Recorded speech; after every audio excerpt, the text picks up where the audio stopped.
Hey everyone! Ready to dive into another awesome story? Before we start, go ahead and hit the like button down below and subscribe to the channel. That way, you won't miss any of the new content coming up. And don't forget to comment which stories you'd like to see around here. Let's get into the story now. In this world, after the revitalization and return of spiritual energy, men and women did their best to capture every thread of this energy and train. Except for Lu Shu. With his negative emotion system, he grows stronger by provoking others. All he ever wanted was to protect his little sister. However, with the inevitable change of an era, his only option was to mock others along the way and become the strongest. So are you ready? Here comes Lu Shu, the Great Demon King, a story that's easy to get hooked on, with very enjoyable drama to follow, and the development of the dynamic sibling duo will be the main dish. Let's go! On a deserted street, a girl resting under the light of a street lamp is startled by the presence of a mysterious figure, which soon revealed itself to be a monster engulfed in flames. The next day, the local news reported that some supernatural events had been happening in the city, claiming that the night before, a young woman was attacked on her way home after leaving work. Surveillance footage showed that the person who attacked her was someone completely engulfed in flames. Something pretty inexplicable to witness. A child walks around the house singing and rolling with a kettle in her hands. She is soon pulled by her brother, who scolds her, claiming that what she was carrying had medicine in it. She insists, asking if she could try a little. He quickly refuses while she tries to convince him, saying she's very hungry. The protagonist questions whether that's true and says there are still some carrots left, and besides being very nutritious, people like them a lot. However, the look on the child's face after hearing that didn't seem like someone who enjoyed that kind of food, and she ends up rejecting the carrots he offered.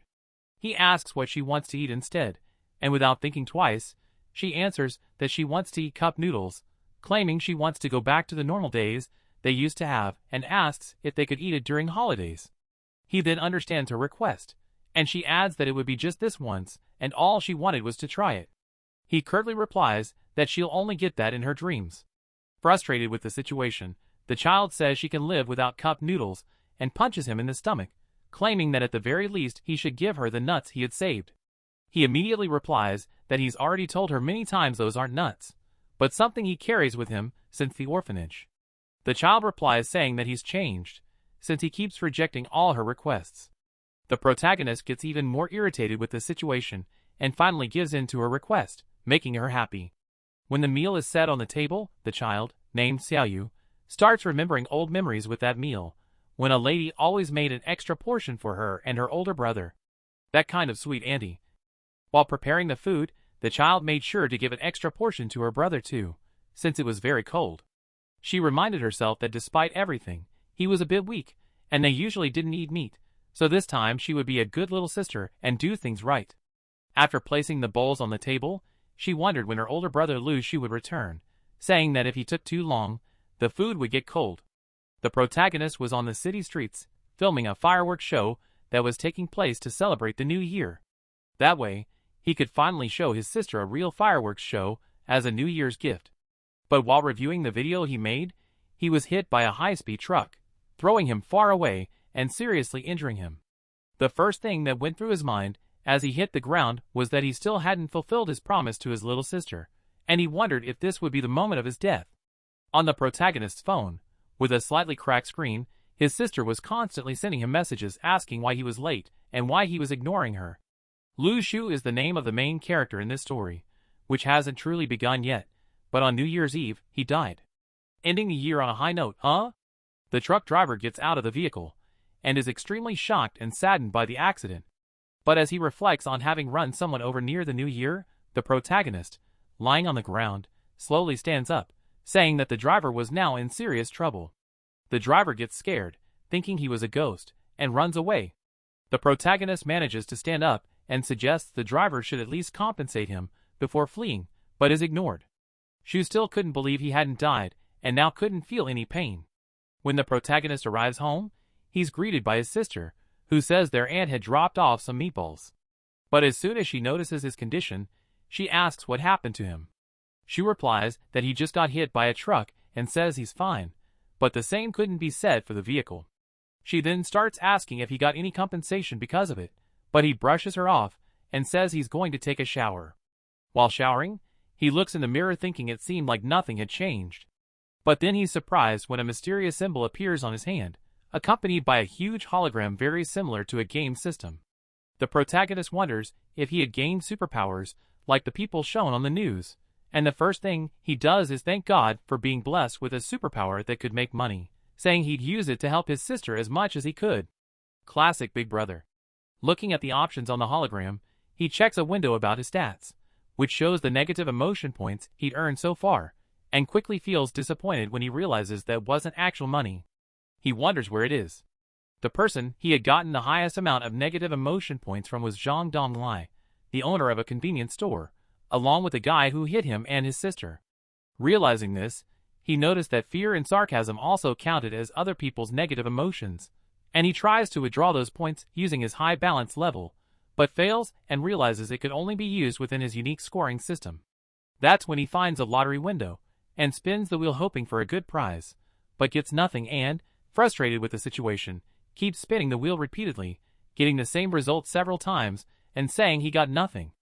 Then, on his final spin, he receives a special apple, which he could take out into the real world whenever he wanted. He summons the apple into the real world and eats it, saying he believed he wouldn't die from a simple fruit, but a super spicy taste fills his mouth, leaving him dizzy. After he ate the fruit, he realized that by doing so he could bring other types of items into the real world. And now, he could see the value that negative feelings had when compared to real money. It was then that his sister called him, telling him to hurry up, claiming that the food would get cold, which made him rush to finish his bath. Water bills are expensive, you know. While the two of them were eating, the protagonist praised the meal his younger sister had prepared. She tried to brush it off, saying it was nothing compared to the food he knew how to make, but he interrupted her, saying that she would be the one cooking in the future. He told her to finish her meal, and asked if she would like to build a snowman later. She accepted the offer, and suggested he buy licorice if he believed he'd lost to her in the snowman contest. He agreed but made a deal, asking her not to keep asking whether her snowman looked good. She replied angrily, saying he'd at least have to admit it looked decent. After finishing the snowman, they stood there examining them. The younger sister asked the protagonist if he thought they looked alike, but he quickly changed the subject and asked what she planned to do when she grew up. Caught off guard by the question, she answered that she wanted to sell licorice and asked why he was asking. She was glad, saying that at least she didn't plan to become an artist or sculptor, which made her a little annoyed. While the two were talking, a mysterious person was on the rooftop of a nearby house, absorbing what seemed to be a type of fire magic. And when this person sensed something strange, they vanished in the blink of an eye. The protagonist, fiddling with his phone, was interrupted by his younger sister asking if he was talking to another girl, saying he should be paying more attention to her. This little one's been jealous since the crib. Each of his sister's actions during the day resulted in an increase in negative feeling points from her, but while he was using his phone, he was taking advantage of it to accumulate more of these points by chatting with strangers online. However, he didn't want her to know about it, so he told her to go to her room, saying she'd missed the temple fair if she couldn't wake up early. She went upstairs angrily, which resulted in even more negative feeling points.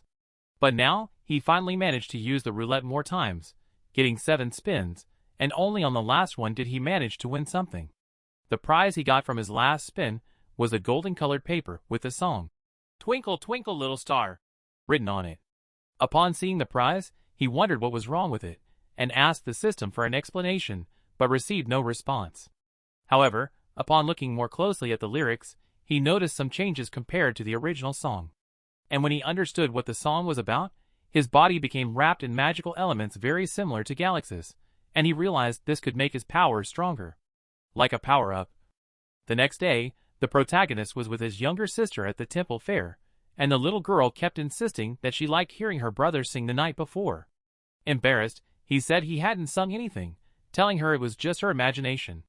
He tried to change the subject by pointing to people doing acrobatics, but she quickly realized he was trying to divert her and let it go. The two were now in the middle of a crowd watching the flames. His younger sister said she couldn't see anything. The protagonist noticed that the person responsible for the flame seemed to have undergone an awakening similar to his, but his sister soon called his attention, asking to go somewhere else. A little later, the man who was summoning the flames was cornered by a group of mysterious people. This man tried to defend himself from these people he didn't know, fighting against them, but he was unsuccessful, and one of them managed to hit him with a taser. It was then that they were surprised by the arrival of the two siblings, who asked what was going on. The woman who had used the taser explained that the man didn't have a license to perform that fire show, which meant he had violated safety rules and regulations, and they needed to take him in for investigation. Shu pretended to believe what was happening and left with his sister. When they got to a place far from there, the protagonist started thinking about where those people had come from and wondered why they were taking others like that. He said he was lucky nothing had gone wrong with him, since he was just a novice in all this, and now he needed to be more careful and not expose himself so easily in the future. A great strategy. His younger sister asked if he thought those people weren't like them. He confirmed and asked her what she thought they should do when more and more people were becoming stronger than them in the world. She replied that they should try to become stronger than the others, for sure. Shu smiled and said that was a good point. A man was watching them while on a phone call, saying it was strange that they had let a witness go like that this time.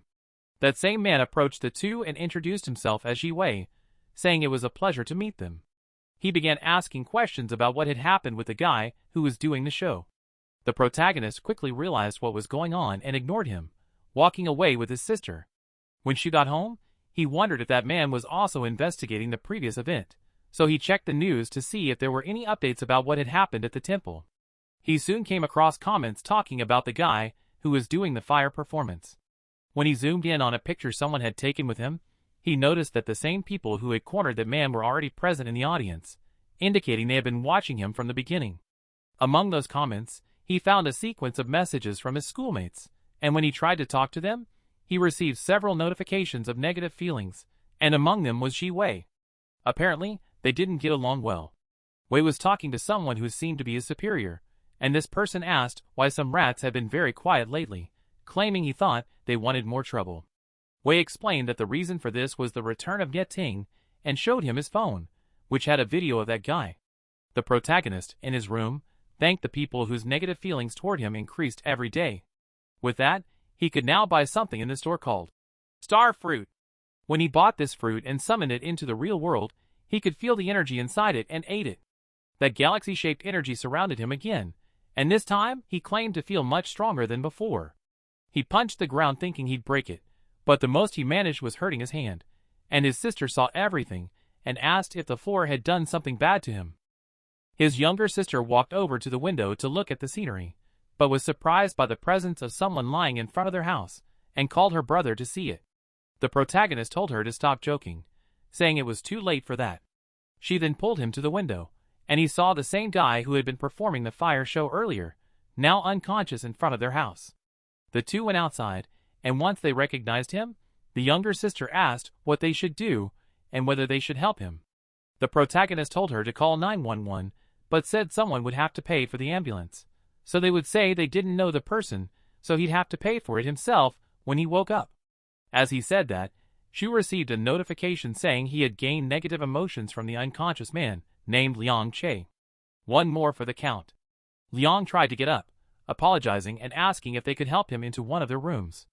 The protagonist refused and sent him back to the ground. The man asked if he could at least help him up first, and he refused again, saying he needed to rest, and started shaking him on the ground to get more negative emotion points. Liang tried to use his fire magic to attack the protagonist, but failed and was sent away. As he left, the protagonist noticed that the same people his uncle had caught earlier were back and chasing him. That's when he realized the guy had been trying to escape from those people all along, but he didn't really care and went to sleep. The next day, while the protagonist was working, a coworker asked if he wasn't going to close the shop to go to school now that classes had resumed. He replied that it was fine, claiming he wouldn't be late since it was only a short walk away. As they were talking, the news reported that a store in a shopping mall had caught fire recently, and that local authorities said it had burned all night long. When the protagonist read this news, he realized it was from an unknown site called Foundation, which had all the banned videos about the awakened and supernatural events. A suspicious site, but okay. While he was reading the news, he was interrupted by a group of people asking what he was looking at since he wasn't even blinking. One of them noticed he was on the Foundation site, and asked if he also wanted to become an awakened. The group quickly told him not to waste his time, saying he'd never become one, and should take his job as an example, since they were the only ones who bought anything from him, and even then, it was nothing more than a donation. Then they were interrupted by a girl arriving at the scene, someone well known by the boys in that group, who said she was the best student at school. When the girl picked up one of his products, he realized she was an awakened. She then left with that group of students. The protagonist noted that with each passing day, he was discovering more and more awakened, and he needed to hurry to collect more fruits to become stronger, saying he needed to collect more negative emotions that day. In the classroom, a classmate asked the protagonist what kind of superpower he would want if he became an awakened. He answered with generic things like equality and justice, and was then interrupted by a student from the previous group, who told her not to bother, claiming he would never become an awakened anyway. The teacher then said he hoped everyone would focus on their studies this new semester and handed out a test. Starting off strong, the classmates around the protagonist asked if they could copy his answers. That's when he realized this could be a good chance to give more negative emotions, so he quickly finished the test and covered his answers so no one could see them. One of his classmates got angry when he heard the teacher say someone might be cheating. He thought the teacher was talking about him, and stood up extremely irritated, then revealed that he was an awakened. This student now started arguing with the teacher, claiming that now that he was awakened, he was no longer afraid of teachers. The protagonist interrupted, saying he would be punished by law regardless if he did anything. The student said he was only 17 years old, and wouldn't be sent to jail even if he attacked the teacher.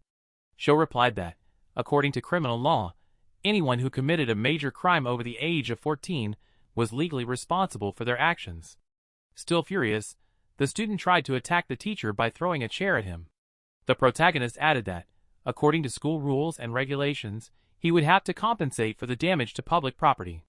This commotion was soon interrupted by the school principal, accompanied by two people dressed like the ones who had been chasing Leon, and they removed the troublemaker from the scene.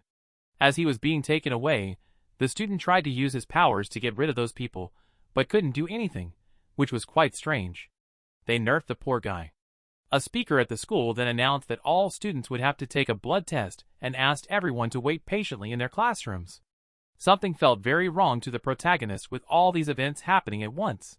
In the classroom, a group of doctors was getting ready for the blood tests and would call each student by name. The protagonist was worried about the current situation since his body was obviously stronger than before after eating those fruits, and the blood test would probably expose him. He soon realized that those supposed doctors were probably the same people from before in disguise, and now he had to find a way to escape. He then told the teacher he wasn't feeling well and needed to go to the bathroom first. The teacher found it a bit strange but allowed it, but one of the doctors said the protagonist seemed to be in a hurry and suggested he be the first to take the test. One of his classmates, upon seeing the size of the needle, fainted in the classroom. Seeing this, one of the supposed doctors quickly took the opportunity to do the test on her. The protagonist questioned what kind of regular exam involved that sort of thing. But soon it was his turn, and they drew his blood for the test. Imagine if blood tests here could show that kind of thing. During the tests, the student who had been taken out of the classroom earlier finally returned. His name was Lee, and the first thing the teacher said to him was an order to sit down immediately. As Lee walked to his seat, he addressed the protagonist and said that thanks to him, he was now an awakened. He added that in their city, there would be special classes for people like them, and said those classes would be held in their school, and that the blood test they were taking was a guarantee for entering those classes. The protagonist grabs his phone to check the news and open the comments to see if anyone had already said something about it. Then he comes across many people questioning this sudden blood test that was being done in schools, claiming it was already happening all over the city. Now it seemed that the awakened had finally been noticed by the authorities, and the only concern the protagonist had now was whether he would be admitted into those special classes. When night fell, he returned home. Upon entering his house, he went to his sister's room saying he had brought her some things. When he noticed that his sister wasn't saying anything, he entered the room and realized she was feeling very sick in her bed.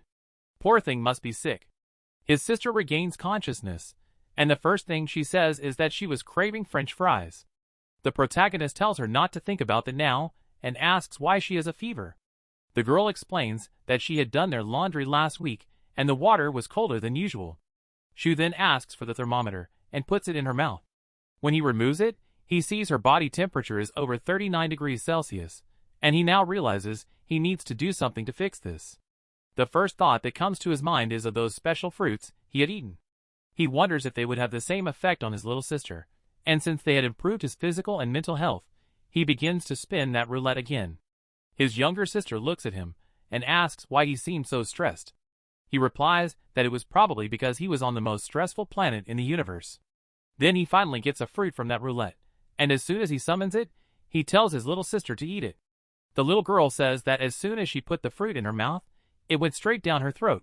She didn't even get to taste it. The younger sister starts getting up and asks her older brother where he had gotten that fruit and whether he was awakened. The protagonist tells her that he wasn't sure about that yet, but they were definitely a bit different now, and he asks her if she also wants to become awakened. When she confirms, he replies that he'll think of a way to make it happen. The little girl asks if that way would be singing that song she had heard earlier. He gets embarrassed and tells her not to bring that up again and sends her to bed, saying it was late. Kids staying up late, a constant danger.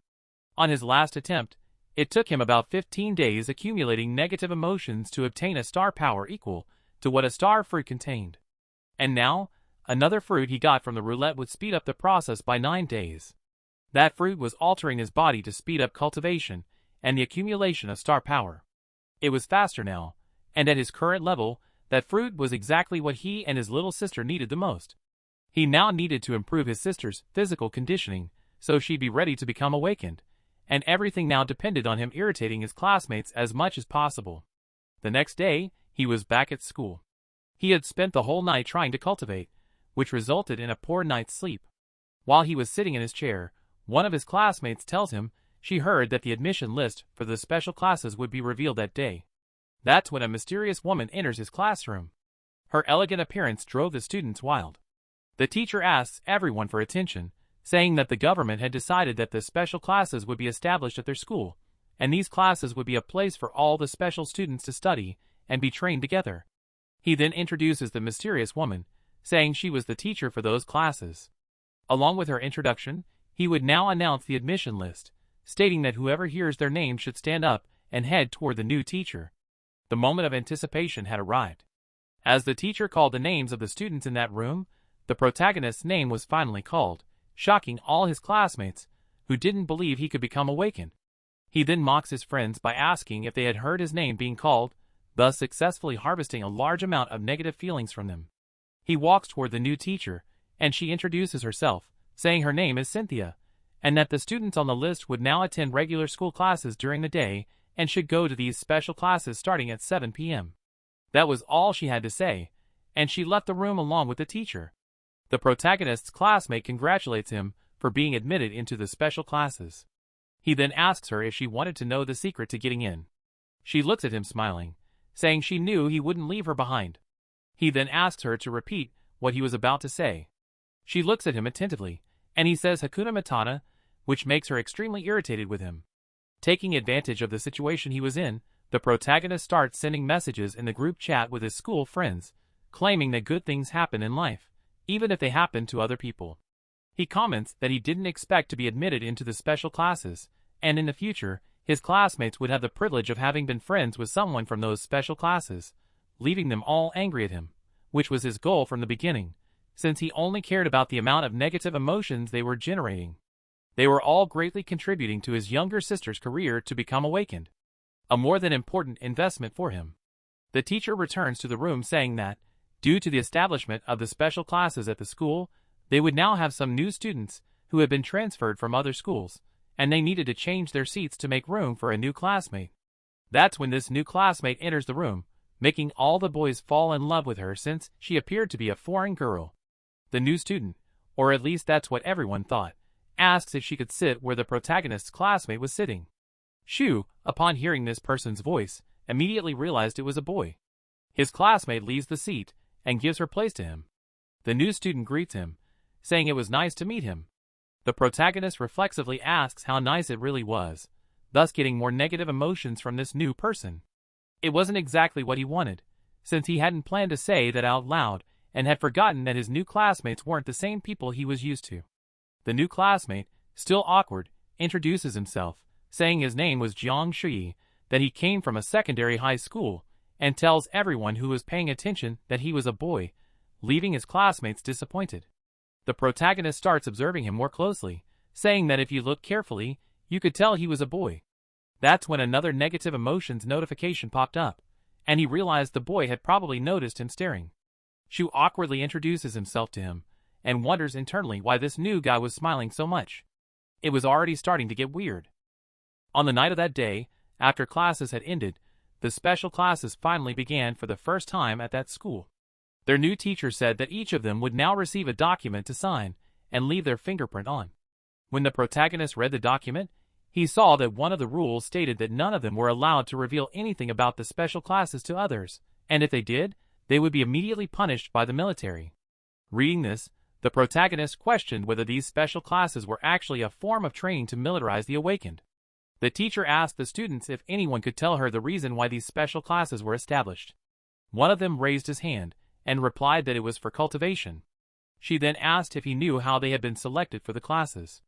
Noticing that everyone had gone silent, she asked if any of them knew about the Sodium-Potassium League, and to make things easier, asked the protagonist what sodium was.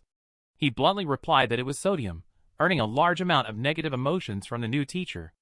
Annoyed, she told him to sit down and proceeded to explain that sodium was a chemical element, and they were surprised to learn it had other functions as well. Little did she know the reason for this. One of those functions they discovered was that it could be used to test a person's blood reaction level and their superpower in heaven and earth. In other words, it could test someone's physique. Normally, the resulting color was silver, but when mixed with the blood of people with different physiques, that color would change from silver to black. The darker it became, the more talent the selected person had. A person's physique could be ranked into 6 levels, from A to F. But of course, your physique wasn't the only thing that would determine your future achievements. For cultivation, a strong will was also necessary. She added that they could leave the program if they thought they couldn't handle what was coming, stating that the competition for cultivation in these special classes was much more intense than the academic competition in regular classes. She finished by saying that she now had the test results and would announce each person's level. Immediately, she stated that there was no one at level A. The level she gave the protagonist was the lowest, F. When he heard this, he realized it was because he hadn't eaten enough of those special fruits when they had taken his blood sample, so this result couldn't possibly represent his true physique. But at least, this bad result would keep him from standing out too much, which was a good thing. One of the students asked the teacher if there was any level A student in the entire school. She replied there was only one, and her name was Chao Qingxi, the same girl admired by the students, and who had gone shopping with the protagonist earlier. At the end of that night of studies, the protagonist finally returned home. As he rested, he looked at the system and saw that just 4 of those special fruits cost 5,000 points for him. At least Shu had bought them, and set one aside for his younger sister. He then received a message from the system stating that he had already reached the maximum usage level of those fruits, and that specific fruit would now be removed from the lottery system and transferred to the regular item shop. That was very good for him, since it meant he could now buy them whenever he had enough negative emotion points, and would no longer have to depend solely on luck to get them, which helped a lot. With this news, he imagined he could even feed his younger sister with those fruits. Since they could be preserved for a long time, he could also sell them all and make a fortune, although he still didn't know exactly how long they could last without being consumed. So, he decided to run a test to see how long it would take for the fruits to rot. The protagonist went to his sister's room, calling her and saying he had brought a snack. It had been 6 hours since he had gotten those fruits, and it seemed that the powers they granted were already fading. His younger sister finally opened the door, and upon seeing the fruit in his hand, she swallowed his whole hand and slammed the door in his face. She began banging on the door, and she opened it again, completely irritated. When he saw this, he realized she was stressed and told her there were still 8 more fruits for her to eat. She asked why he hadn't given them to her all at once. A fair question. As she consumed the fruits, the protagonist told himself that after eating so many, her physique had probably already become stronger. She asked him what he had just given her to eat, and he replied it was something that would increase her physique, saying that since she wanted to become an awakened, it would help. He added that he would try to find a cultivation method for her, so she could learn how it worked from a young age. His younger sister told him she believed those fruits weren't easy to get, and said he didn't need to give them away so freely. She replied that at least it was good because she wouldn't get sick as often as before. Then, to annoy her, he asked how her studies were going and told her to bring her book so he could quiz her, saying she couldn't relax after New Year's and started pressuring her hard, earning the negative emotion points he wanted. His younger sister went back into her room, and the protagonist told her not to run from everything, saying he would try to earn more money to enroll her in a school as soon as possible. Now in his room, the protagonist remembered he had been ranked the lowest level in the last school test. And now that he had taken the maximum dose of those special fruits, he wondered what his teacher would think of that. Then he recalled her explaining to him and the other students during special classes that the awakened ranking system was known worldwide, and that no one was born at level A. It could only be reached by awakening multiple times. The maximum strength of a level F awakened was equivalent to the weight of 1,200 kilograms, and the maximum strength of a level E awakened was equivalent to the weight of 2,400 kilograms. That's some heavy stuff. During this memory, the protagonist wondered if his current strength would be equal to that of Class E. He began to question how he could test himself to find out what level he had reached after eating all those fruits. So, he opened the system again, stating that now that the fruit had been removed from the lottery, he would probably get better prizes. Then, when he spun the wheel again, on his very first attempt, he won a prize that utterly disgusted him. When the food dropped on the ground in front of him, he tried to cover the smell it gave off. But the moment he touched it and brought it to his mouth, he realized his fear was real. It was the dreaded stinky tofu. Are you enjoying the story so far? Then go ahead and drop a like to show some love and leave a comment sharing your thoughts. Don't forget to subscribe so you don't miss the next episodes. They're just as awesome. The protagonist was still angry that the system hadn't warned him about the type of food he'd get next, especially since he was extremely disgusted by the one he received. The foul odor coming from that tofu was so strong that it resulted in negative sentiment points from his sister, who smelled it. When she got close to the protagonist, she asked if he had pooped his pants, because it didn't make sense for food to smell that bad. He then showed her the box full of tofu puffs, and the two of them ate together. The only person who seemed to enjoy the taste of that tofu was his younger sister. After finishing eating, his younger sister asked him to make pancakes for her. He replied by asking if she thought he was a food truck. Excited from the dopamine he had gotten from the roulette, the protagonist spun it again. Unfortunately, it only resulted in more boxes full of that same tofu, and all he could think was how hard it was to be an awakened one. The only person who seemed happy with the situation was his younger sister, who claimed that the mush her brother had gotten was way better than the stuff she ate in some stores. Upon hearing the word store, the protagonist came up with what seemed like a good idea. The next morning, at his workplace, he was selling those boxes of tofu. His coworker asked if he had done something wrong to him. The protagonist, confused, explained that he and his younger sister were very grateful to him for all his help, and that the bad smell was just from the new food he had made. He added that, despite the odor, it tasted delicious and asked if the man would like to try some. Hesitant but curious, the man tried it and asked when he had learned to make that kind of food. After finishing it, he felt like he was in heaven, claiming that the flavor was fresh and crispy, and that the fragrance exploded in his mouth with every bite. It must taste really good, huh? While eating the tofu, the man told the protagonist that the seasoning was simply perfect and made him feel like he was in the clouds. He said the protagonist was really good at what he did, and that this could become a great business. The protagonist replied that he'd start selling that tofu every day. Then he told the man that he could go back to selling his eggs, since a year ago he had stopped doing so just to avoid competing with him and his younger sister, and thanked him sincerely for that sacrifice. The man got flustered and told him not to worry about it, replying that life hadn't been easy for him and his sister, and helping them however he could was just the right thing to do. Still, he appreciated that the protagonist had remembered what he had done to help them. The protagonist soon started promoting his tofu to passers-by, but most of them didn't seem attracted by the foul smell coming from the stand. Back in the classroom, the protagonist was happy because selling the tofu had earned him a good amount of money and a lot of negative sentiment points. It was a win-win business. His classmates whispered about how he had the lowest rank in the special classes. However, his new desk mate tried to comfort him, telling him not to worry and saying the teacher had mentioned that persistence and hard work were the most important things for someone's cultivation. The protagonist, realizing his classmate was trying to comfort him, got embarrassed and tried to change the subject with a silly comment. He asked his classmate if he had ever received secret love letters from people, since he was better looking than most girls. When he said that, he received a negative sentiment message from his former desk mate, suggesting some misunderstanding had occurred because of what he said. That's when Professor Cynthia suddenly entered the room and called for a specific student, making it seem like something was going on. A good amount of time had passed since the student was called by the professor, and they were still outside. When everyone began to look concerned about the situation, the student finally returned to the room, but he looked a bit down. As the other students watched him, they began discussing a piece of news they had heard earlier. Someone from the second class of the school had been expelled for violating the confidentiality regulations of the special classes. Even though that person was awakened, they were taken away by people dressed entirely in black. Am I the agents? Realizing why the student might be so worried and down, the protagonist began speaking out loud, questioning why the expelled student had done what he did, and why anyone would leak information about their physical rankings, since anyone who did that was immediately expelled.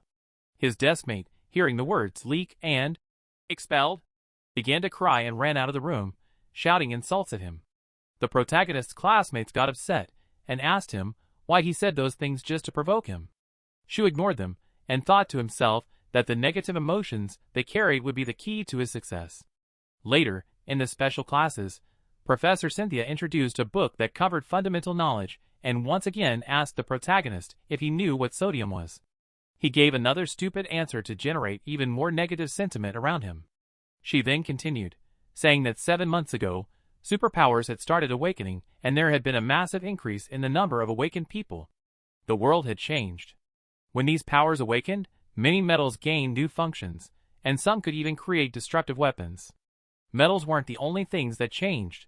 More and more materials were being granted to the new people, and all these materials would become vital for their cultivation.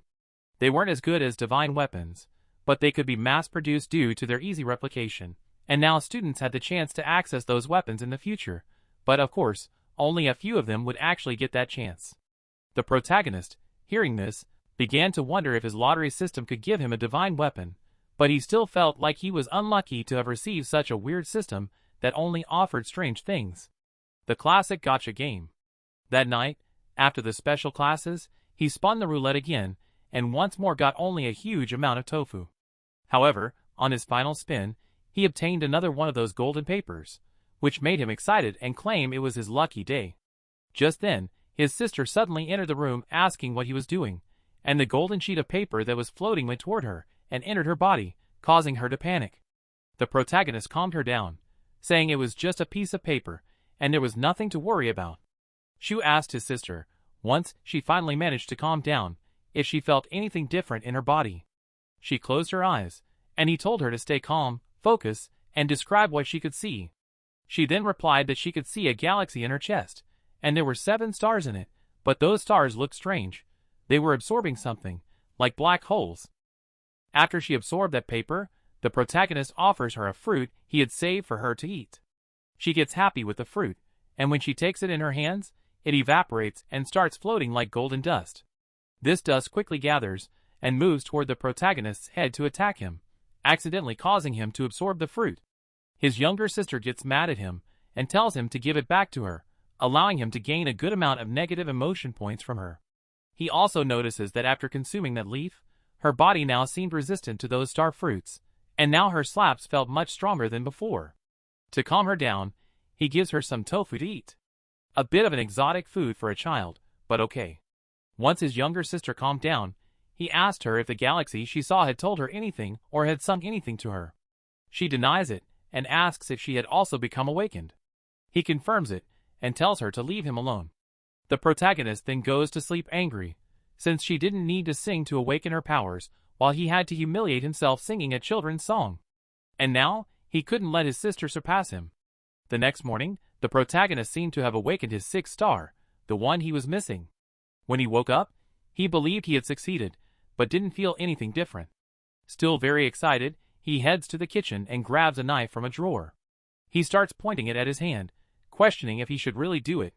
But adrenaline had already taken over him, and he strikes the knife with all his strength toward his hand. Right when it was about to make contact with his skin, a golden light bursts out of his hand and destroys the knife as if it were made of paper. Shu, still excited about what happened, goes to his sister's room to tell her and asks her to check her galaxy to see if there's anything different.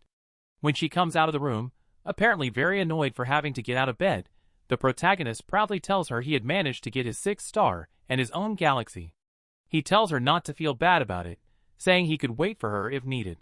She then says that 3 of her stars were already completely dark, which broke the protagonist inside, as she was progressing much faster than him just by sleeping.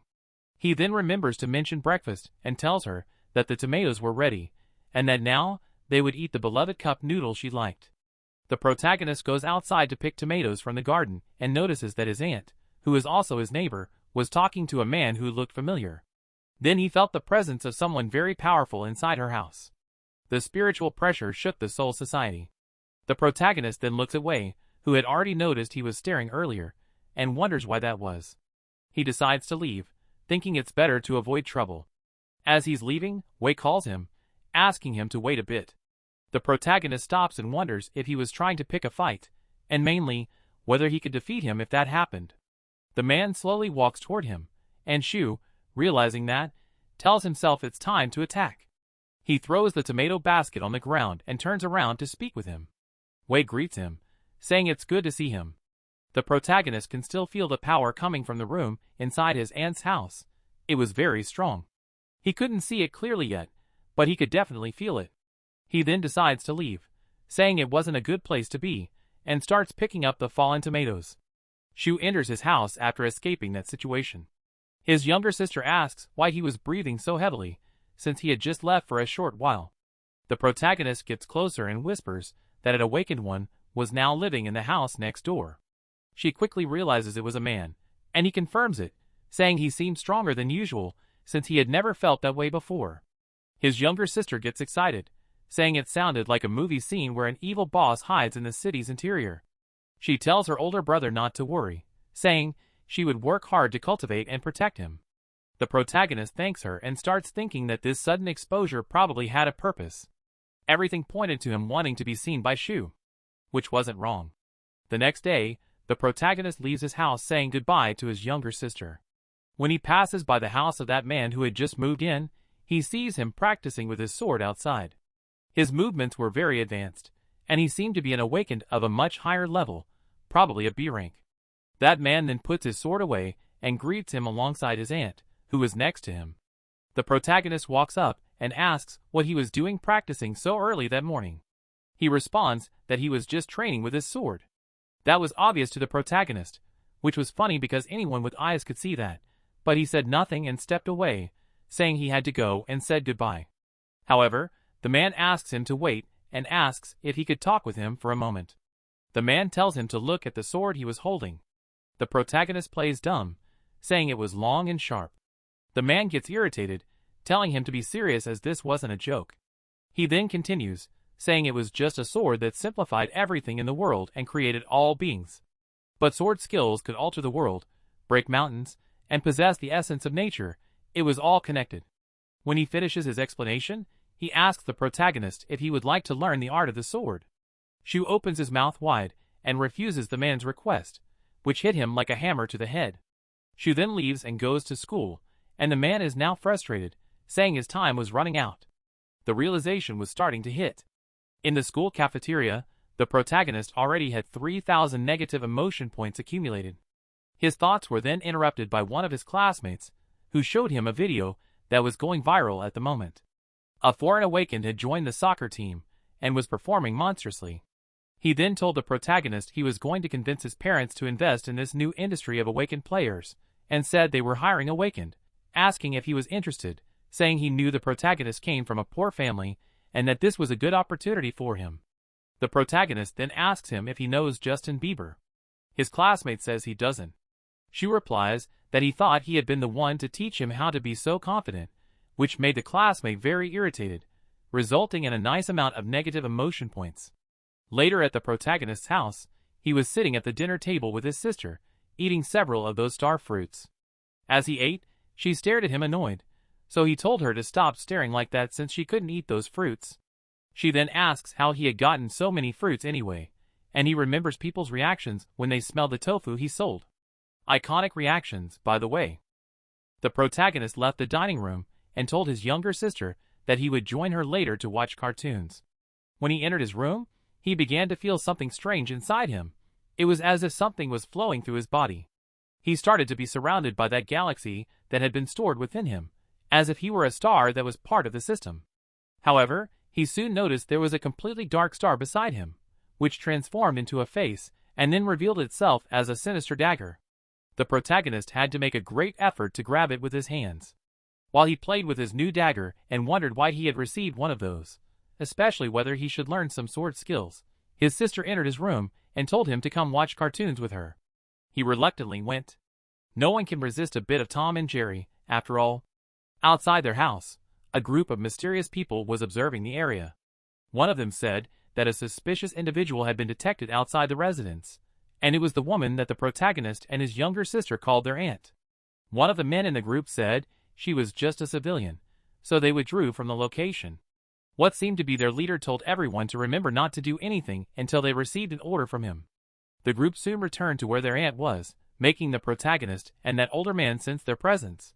The protagonist told himself that the power he was feeling from outside was stronger than the ones he had seen before. One of the men approached the woman, saying he was the advanced student Yeting, and that he was there to visit Mr. Lee. The man who lived next door to the protagonist welcomed him, apologized for not meeting him at the door, and invited him inside. The protagonist, upon hearing his name, remembered what his classmate had said about this guy and memorized his name. Inside the house, Ting said that Lee's foundation had been ruined due to the delayed awakening of his superpowers. The old man replied that it was just fate, then asked the reason for his visit. Ting asked if he would like to join them on their mission, saying they still had one last position available in their group and were waiting for him. The old man choked on his tea and apologized, saying he was just an old man who even got thermal shock from water. The man stood up and said he was the only foundation director in the country, and that many domestic relics had yet to be opened. They guaranteed that if they found any remedies, they would deliver them to him as soon as possible. He said he hoped that one day the Foundation would not be their enemy, and told the old man that he wanted to protect the world while he only defended his homeland. Then he left. And he left with his morale sky high. The next morning, as the protagonist was leaving his house, he ran into the old man again and greeted him, saying that his sword technique looked really amazing. Lee got excited by the compliment and approached him, asking once again if he wanted to learn, claiming he would solve any problem for him, no matter the difficulty. Shu replied that he hoped the old man was good with academics. The old man said people said he was a great scholar and knew everything. He then took the opportunity to say he would have time to learn the art of the sword if the old man helped supervise his younger sister's studies. The man was a bit surprised by the request, since he thought Shu would ask for help with his own special classes. The protagonist then went to call his sister, telling him not to worry and claiming she was a super nice girl, then entered the house calling out for her. As the protagonist was leaving the house to go to school, he introduced his little sister to the neighbor, and said she would stay there during the day and he would supervise her studies. And if she didn't listen, she would go 6 months without tomato with fried eggs. The old man then wondered why she was staring at him, since he was also a victim here. Shu then left the two of them alone. Inside the man's house, the little girl was eating some fruit along with the woman. Lee kept wondering how he ended up as a babysitter despite being a level 20 awakened individual.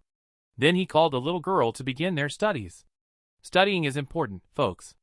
The next day, as the protagonist was leaving his house, he ran into the old man again, who was waiting for him with some sand weights to tie to his legs, saying he needed to train with them every day and recommended starting with the lightest. Shu said it wasn't a problem and picked the heaviest one to strap to his leg, which surprised Lee due to his strength. The protagonist then asked if he could call him master. The old man said there was no need to rush things and that a test was required first. He handed the protagonist a sword and told him to swing it thousands of times with full force to feel the weight of his muscles. As the protagonist trained, he said no one could be considered a true martial artist without being able to perfectly control their own body. Then he asked Shu what kind of person he believed was considered strong. The protagonist replied that it was those who were strong enough to ignore the rules. The old man then asked how he planned to become one of those people. The protagonist answered with another question, asking if he would be considered his disciple. Lee then responded that those who possess great power these days should have greater responsibilities. Shu countered by saying that his only responsibility was to survive and take care of his younger sister. An honorable priority. The old man wondered how the boy could say that without even hesitating. The protagonist continued, saying he wasn't only referring to the present, but he also wouldn't try to help others in future situations since surviving in this world was already hard enough for him. He then apologized to the old man, saying he didn't have such noble ideals. Lee thought to himself that the boy was just as he imagined, very difficult to convince to believe in their mission. But after all, it wasn't his fault for thinking this way since life hadn't been so easy for him. The old man then said that he couldn't take him as his disciple, but he could still teach him the art of the sword from that day forward. The only thing he believed he could do at that moment was to pay more attention to the two of them and try to influence them, one step at a time. 2 days later, while the old man was changing a light bulb in the protagonist's house, he looked at the protagonist's younger sister, who was watching him, and wondered if she had started to like him already. He turned to her and asked if she would like to be someone who helps others in the future, just like her brother. She said no. The old man tried to convince her by saying he was helping change a broken light bulb in her house. The little girl replied that the house was having several short circuits, and if her older brother got a big electric shock, he could die from it. She added that the old man was already too old and could die from just one electric shock. Lee got annoyed with her and told her to go finish her math homework, saying he would check it all as soon as she finished. When she finished her math lesson, the old man was now grading it and seemed a little confused by one of the problems. Noticing this, she asked him if he really knew everything and why he was taking so long to solve such a simple question. Lee got irritated and told her that he had been solving math problems in school before she was even born. She then asked how old he was, and he answered that he was 81 years old. She continued, saying that since she was currently 10 years old, if he was solving math problems before she was born, he must have started at 71, and asked what he had been doing for the remaining 60 years.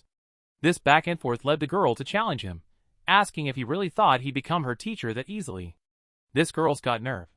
Their argument was interrupted by the arrival of a mysterious person who said he knew how to solve that problem.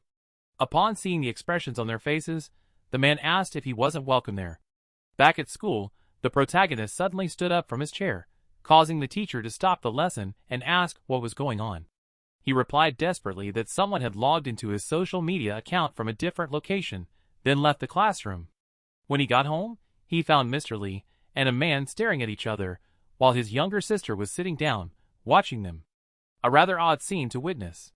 2 days earlier, during one of the protagonist's special school lessons, the teacher was introducing a meditation method called dual focus meditation. She was now teaching them the first chapter of this kind of meditation, called the spiritual body chapter, and they would only be introduced to the next chapter once they completed this one. She told them to take as much time as they needed since their adaptation and cultivation would differ depending on their physiques, and cultivation required strong willpower. They had to work hard. While practicing the meditation method, the protagonist started having an internal conflict about accepting this new technique. It seemed like he couldn't cultivate both this meditation method and the galaxy that resided within him at the same time.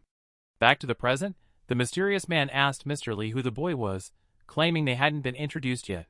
Mr. Lee explained that he was the boy next door, a student with an F-rank physique and enrolled in the special classes. The protagonist said he was there to pick up his younger sister to give them some privacy to sort out their business, and thanked Mr. Lee for the help before leaving with his sister. The mysterious man was now inside Mr. Lee's house, sipping a cup of tea. Mr. Lee asked why he was there. The man explained that there had been signs of reappearances and remnants in their country, saying they were an integral part of it, and he sincerely hoped the Foundation would stay out of it when everyone returned in the future. He then commented that Mr. Lee could kill him right then and there if he wanted, since no one was around to stop him. Lee asked why he would kill him, saying everything was fine, that he got the point, and told him he could leave if he wanted. The man thanked him on behalf of his companions and reminded him that he could help with the next math problems that came up. Mr. Lee then sent him flying. "What kind of power is that, boss?" At the protagonist's house, he was now cooking, and his younger sister asked how someone that old could be superior to him if he couldn't even solve a simple math problem alone. She went on to say her big brother was the best cook in the world, and that she would tell Lee that the next time they met. She told her that he was always surrounded by big names, and that staying one level below would be better to protect him. Realizing that the old man was actually helping the protagonist, the little girl said she would be more polite to him from now on. The protagonist told her she didn't need to be that polite, since it would seem weird. Sibling stuff. Someone started knocking on the door, And then they heard the old man's voice saying he had solved his younger sister's math problem. When Lee handed over her homework, he asked the protagonist why he had been so nervous earlier, since he was just an F-rank student, or at least, that's what he thought. He then pulled a sodium-potassium alloy out of his pocket, which could be used to test someone's physical rank. The protagonist explained that he had already done this test in the special classes, and didn't need to repeat it. The old man then ordered him to do the test, and tell him the result the next morning. That night, the protagonist decided to take the test. He and his sister were shocked at what happened. The potassium-sodium alloy had been completely destroyed, and was now full of colors. The next day, the protagonist was at his workplace selling his famous tofu, when a man approached, asking if he still had tofu to sell. The protagonist said yes, and showed it to him, but then added that it wasn't for sale. The man left angrily, asking what was wrong with him, and why he had shown it if he wasn't going to sell it. With that, the protagonist gained a nice score of negative emotions from the man, and thought that he clearly still needed more and more negative feelings to cultivate. And lucky for him, Mr. Lee was proving to be a great source for that while taking care of his little sister. Lee sneezed hard when the protagonist mentioned his name, and the little girl recommended he take some pills if he was sick. The old man said it was nothing but mentioned there was something he wanted to ask her. He then asked what the result of the tests was that he had given them the night before, and what had happened with her brother's test. The little girl answered that he got an F rank, and that she was slightly better than him now. Funny how she's a bit arrogant from an early age, huh? Back in the protagonist's classroom, a group of students was excited about one of them holding some green onions in his hand. He asked his classmate what that was all about, and the boy replied that the green onions contained superpowers that could help with cultivation if eaten. He had managed to do this the night before, and was now sharing them to celebrate. The protagonist was surprised to hear he had leveled up so quickly, saying he had heard it usually took about 9 days for someone to level up, especially someone like the guy, who was a B rank. His classmate explained that his family had brought him a piece of blessed land, which accelerated his cultivation. He went on to say he thought that blessed land was a bit strange and bet that the guy would suffer some consequences in the future. The protagonist asked what exactly that blessed land was, and his classmate explained that it was a place capable of emanating superpowers. It not only affected people's cultivation, but also affected animals and plants, and, of course, blessed lands had different levels. The one his family brought him had impure superpowers, and that would likely affect his health if he kept cultivating like that. The protagonist then asks him if he could also level up since he was a level B. His classmate confirms the theory, stating that the blessed land he possessed was slightly superior to that one, which wasn't untrue. When his classmate said all that, he began to realize that this person wasn't entirely ordinary for knowing such things. But he was interrupted by other classmates asking to see how the boy who had leveled up had gotten stronger. When he tried to show off his muscles to them, he realized they looked the same, so he explained it wasn't something that obvious in appearance and invited someone to challenge him to an arm wrestling match. The protagonist asked if he could volunteer, and the guy accepted. In the first round of arm wrestling, the student was tired of being embarrassed in public, and was determined to make the protagonist cry this time. But as soon as the match began, he lost extremely easily to the protagonist. She gained a huge amount of negative emotions from this person named Lu Li and apologized, saying his left hand was strong and suggesting they try with the right hand this time, and he lost just as easily again. When the match ended, the protagonist stood up and said he felt slightly stronger than before and wondered if he had awakened some inner strength. He told his classmate that the arm wrestling match really helped him awaken, and thanked him sincerely, getting another burst of negative emotion points. As the protagonist left, the other classmates around started volunteering to arm wrestle too. The game was getting more fun. When she sat back down, his classmate asked if he really had awakened his strength. The protagonist explained that he didn't know why, but he felt a sudden surge of power from within his body, and then he awakened. His classmate told him to remember to inform the teacher later, during the special night classes, suggesting he might get some benefit. Later, during the special classes, the teacher approached the protagonist and said she already knew he had awakened on his own, then offered him some blessed stones that could speed up his cultivation, saying every level B awakened person should consume 2 a month, and he wouldn't be an exception. The protagonist, upon receiving the stones, thought to himself it was a good way to boost his motivation, but he had a completely different method of cultivation, and the stones seemed useless to him at the moment.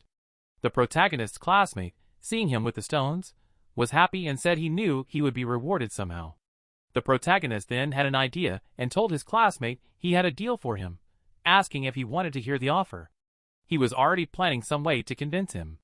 The protagonist whispered and asked if he wanted to buy some blessed stones, claiming he had just received them, and they had never been used before. His classmate explained that those stones were monitored by government agents, and if he were caught selling them privately, he'd never be able to get more again. He added that just one of those stones could save him a whole week of cultivation, and asked if he was serious about selling them. Shu said he knew how precious they were and began playing the victim, claiming that he and his younger sister were orphans. All the household expenses were on him, and he still hadn't been able to enroll his sister in school. He needed a large amount of money to do that for her. After all this acting, his classmate was moved and agreed to help. He said that each of those blessed stones was worth 100,000 yuan on the black market, and suggested using his connections to sell each one for 120,000. The protagonist was extremely surprised by the absurd amount of money they were worth and closed the deal with him. Once the protagonist managed to sell all the stones, he began wondering what he would do with so much money. The first thing that came to mind was his sister, and he considered the idea of staying there forever, questioning whether that was the place they should call home. Shu then made a call asking if the house they were renting was still for sale. The next morning, the protagonist was training with his sword alongside Mr. Li, who said every warrior should remember that kindness had no enemies. He told himself that since his student was practicing swordsmanship thousands of times a day, he would eventually get results. The master then paused the music the protagonist was listening to, saying that they had finished for the day. It ended fairly early. The protagonist said he had a question and asked why their training started every day at 3 a.m. The master said it was a long story, and the two began arguing about whether that time was fair or not. The master told him that as just an F rank awakened, he didn't have much say in the matter, and asked if he was still at that level. The protagonist realized he was always trying to trick him into revealing his true level. Shu then brushed it off and resumed training. Shu entered his house to wake up his younger sister, but when he walked in, he saw she was already awake, looking like a corpse. He asked what she had done last night, and she replied that Mr. Li had left her 10 linear equations as homework. The protagonist told her to go freshen up, saying he'd take her somewhere nice.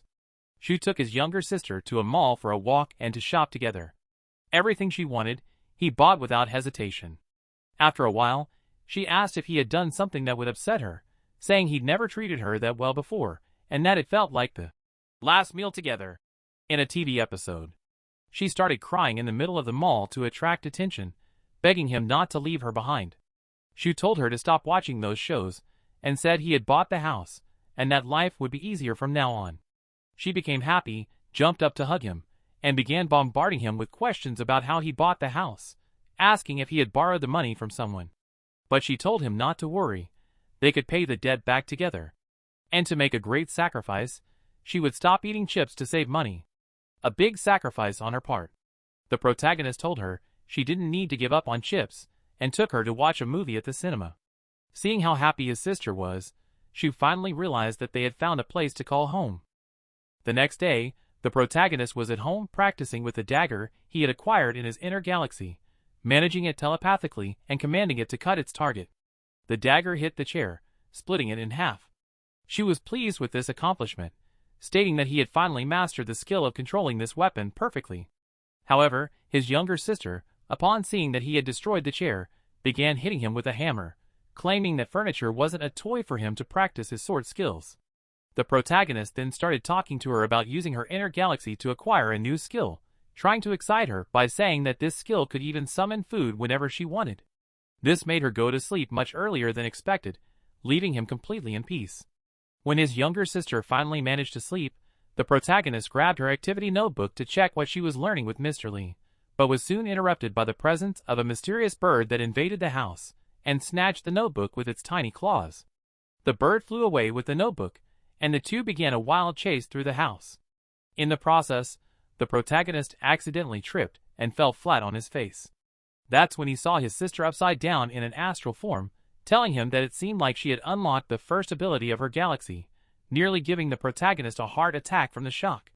Quite a scare indeed.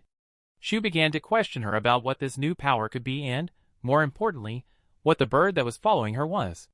He quickly assumed it was probably her superpower, and she confirmed, saying that she had noticed a black hole in her galaxy and had then dreamed of this bird. Now, this small animal was completely hers, but she wasn't very happy because it wasn't edible and was just an animal in spirit form. The protagonist told her that the spirit seemed real enough and asked how many of them she could summon. His sister replied that the black hole only allowed her to summon one thing at a time, and the previous one always disappeared when she summoned a new one. Shu then asked her if she could also steal the homework from her hands, and she tried to act clueless, but he already had the notebook back in his hands. The protagonist then suggested they test her new power, and they went outside the house. During their walk, she asked where they were going at such a late hour. The protagonist told her they were going to find an experimental object for her to practice spirit capturing. They then began a search around the city to find something appropriate. And that was today's story. Did you like it? Then leave a like. Comment down below which stories you want to see next here. I'm always watching and responding to comments, bringing the best stories. So, that's it. Don't forget to subscribe, share with friends who also enjoy manhwas, and see you in the next video. We're in this together.